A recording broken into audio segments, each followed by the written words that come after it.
दोस्तों, सीरियल के आज के एपिसोड में हम देखेंगे शुरुआती सीन में हमें ऐसा दिखाया जाता है कि अपनी बच्ची को बचाते बचाते अस्मिता बहुत तेज़ी से भाग रही होती है, लेकिन बाहर से लोग आकर उसे पकड़ लेते हैं और कहते हैं कि इस बच्ची को छोड़ दे वरना तेरा कुछ सही नहीं होगा। बाद में वो इसे धमकी भी देते हैं कि वैसे भी हम तुझे मार देंगे और बच्ची को छीन लेंगे, तो इससे अच्छा है कि तू अपनी बच्ची देकर भाग जा।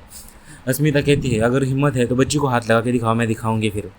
लेकिन वो बिना माने उस पर हाथ लगाने की कोशिश करती है तो अस्मिता दुर्गा माँ का रूप ले लेती है और हर एक को बहुत गंदी तरह से पीटने लगती है। लगभग सारे लोगों को उसने इतनी बुरी तरीके से मारा था, हर वार को इतनी अच्छी तरह से झुकाया था कि वो जीत चुकी थी, लेकिन पीछे से आकर एक इंसान ने उसके सर पर डंडा मार दिया होता है और जिसकी वजह से वो बेहोश होकर गिर जाती है। हम देखते हैं कि बेचारी कृषि चिल्ला रही होती कि माँ उठो, लेकिन कोई भी उसे उठाने वाला था नहीं। उनमें से एक आदमी उसके पीछे पीछे भागता भी चला जाता है। वही दूसरी ओर हम देखते हैं कि शान को बचाने के लिए, अपनी बेटी को बचाने वास्ते शान वहाँ से भाग रहा होता है, लेकिन वो लोग उसे पकड़ लेते हैं। आखिर में शान उनसे छुटकारा पा ही लेता है। ऊपर जाने के बाद हम देखते हैं कि कृषि उस बड़ी बिल्डिंग से गिरने ही वाली होती है, क्योंकि वो आदमी उसके पीछे पीछे वहाँ तक भी आया था। अस्मिता उसे बचाने की पूरी कोशिश करती है, लेकिन आखिर वो गिर ही जाती है। नीचे आकर अस्मिता उसे काफ़ी ज़्यादा अच्छा करने की कोशिश करती है, होश में लाने की कोशिश करती है, लेकिन वो आती नहीं। शान भी वहाँ के लोगों से लड़ रहा होता है और आखिर शान को उन लोगों ने पकड़ ही लिया होता है।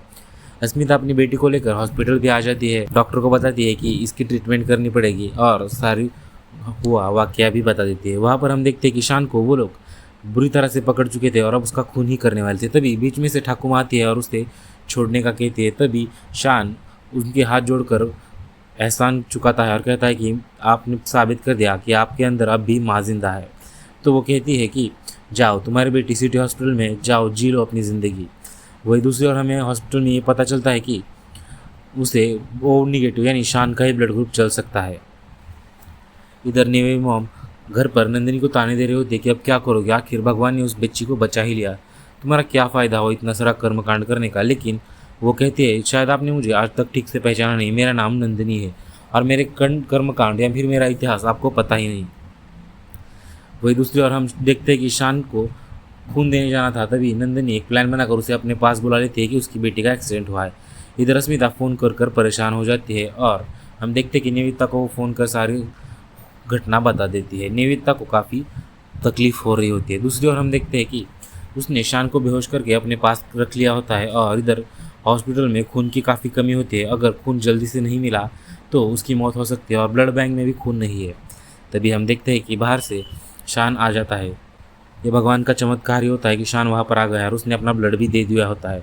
उसे पता चलता है अस्मिता को कि शान वहाँ पर है, तो वो कहती है कि ठीक है और काली माँ की और दुर्गा माँ की पूजा करने के लिए वहाँ पर चली जाती है और अपने हाथों पर उनकी पूजा करने लगती है। तभी हम देखते हैं कि थोड़ी बहुत देर बाद ऐसा पता चलता है कि आखिरकार उसकी मौत हो गई है। अब कृषि जिंदा नहीं है और उन सब से उसने माफ़ी मांग ली है। डॉक्टर कहता है मुझे माफ़ कर दो और वो सब उसके पीछे पीछे भागने लगते हैं और हमें बाद में ये पता चलता है कि उसकी मौत होने के बाद इधर नेवी मॉम काफ़ी परेशान हो जाती है और निवेदिता वहाँ पर काली माँ की पूजा करने लगती है और तभी अंधेरा हो जाता है। अस्मिता और शान काफ़ी रो रहे होते। पीछे से नंदिनी कहती है ये तो होना ही था, कंस आंटी से पंगा लोगी तो और क्या होगा।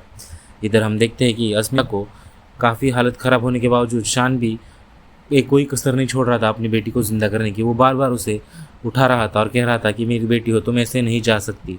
और आखिर में उसका हार्ट दबाकर यानी प्रेशर मतलब एक ट्रीटमेंट है जिससे बच्ची को ज़िंदा किया सकता है, वो सब करने की कोशिश करता है, लेकिन उसे होश नहीं आता। आखिर में उसके मुंह में अपनी सांस देता है जिससे उसका ऑक्सीजन लेवल बढ़कर वो ठीक हो जाती है। उसे होश आने पर डॉक्टर ट्रीटमेंट करने लगते हैं और शान अपना खून देकर उसकी जान बचाने लगता है। तभी हम देखते हैं कि वहाँ से अस्मिता चली जाती है।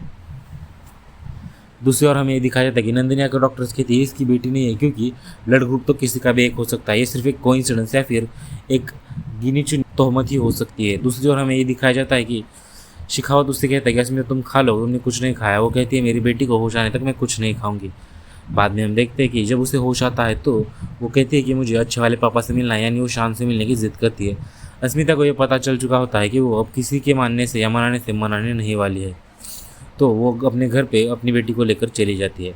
वहाँ पर घर में दुर्गा माँ की पूजा चल रही होती है, लेकिन शिखावत और अस्मिता अपनी बेटी के साथ वहाँ पर आते हैं, यानी अस्मिता के बेटी के साथ, और वो जाकर शान को गले लगाती है। तभी हमें ऐसा पता चलता है कि दरअसल चाहत ने उससे एक वादा लिया था कि अगर आप उससे बात करोगे तो मैं ज़िंदगी भर आपसे बात नहीं करूँगी, और वो नंदिनी के गले लग जाती है। अस्मिता को बड़ा सदमा लगता है क्योंकि शान इतना कठोर दिल बन जाता है और कहता है कि ये मेरी बेटी नहीं है, और अस्मिता अंदर से ही टूट जाती है।